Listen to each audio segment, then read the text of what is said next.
अस्सलाम वालेकुम नाज़रीन, मां आहियां शुएब अली उमरानी ऐं तव्हां ॾिसी रहिया आहियो BR टाइम न्यूज़। सभ खां पहिरियां शामिल कंदासीं हीअ रिपोर्ट। स्पीकर क़ौमी असेंबली असद कैसर इमरान खान के खिलाफ अदम एतमाद ते वोटिंग ॾियण खां इनकार करे छॾियो।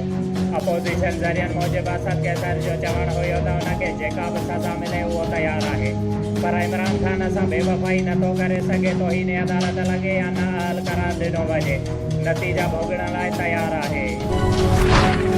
PTI रहनुमा फवाद चौधरीअ चयो आहे त खचरनि जो बाज़ार लॻाए बहरान कॾहिं बि ख़तमु नाहे थींदो। जंहिं माण्हू ख़रीद कया आहिनि उहे मार्शल लॉ लॻाइण जा ज़िम्मेवार हूंदा। वोटिंग अॼु थियण जे मुतालिक़ सवाल ते फवाद चौधरीअ चयो त अञा त घणियूं तक़रीरूं बाक़ी आहिनि, अञा त उन्हनि खे बि तक़रीर करणी आहे।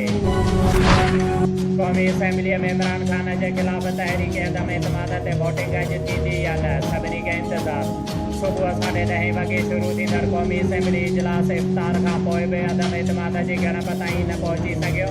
क़ौमी असेंबली सेक्रेटरी ज़रियनि मूजिबि क़ौमी असेंबलीअ जो इजलास अॼु राति 12 वॻे ताईं हलंदो। याम साहब शहर मां चोरियुनि जो आज़ार न घटियो, शहरी सख़्तु परेशान। पुलिस अबूर निंड सुतल गुज़िरियल राति देर सां दरगाह सखी जाम दातार वेझो सोलंगी मुहले मां नामालूम चोर सोलर प्लेट ऐं बैटरी चोराए विया। जॾहिं त पोरियत आबिद हुसैन सोलंगी दाहीने चयो त शहर मां चोरियूं रोज़ जो मामूल बणियल आहिनि। पुलिस कख बि वञी बीणो नाहे कयो। असां ग़रीब मज़दूर आहियूं, ॾींहं जो मज़दूरी करे राति जो चोरनि जे ख़ौफ़ खां आराम नथा करे सघूं।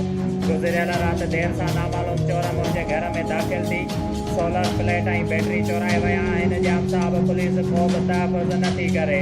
असां SSP नवाब शाह खां मुतालबो कयूं था त शहर मां थींदड़ चोरियुनि जो नोटिस वठी ऐं असां ग़रीब पोरियतनि सां इंसाफ़ कयो वञे। शुएब अली उमरानीअ खे ॾींदा इजाज़त। वधीक ख़बरुनि ऐं अपडेट्स लाइ ॾिसंदा रहो BR टाइम न्यूज़।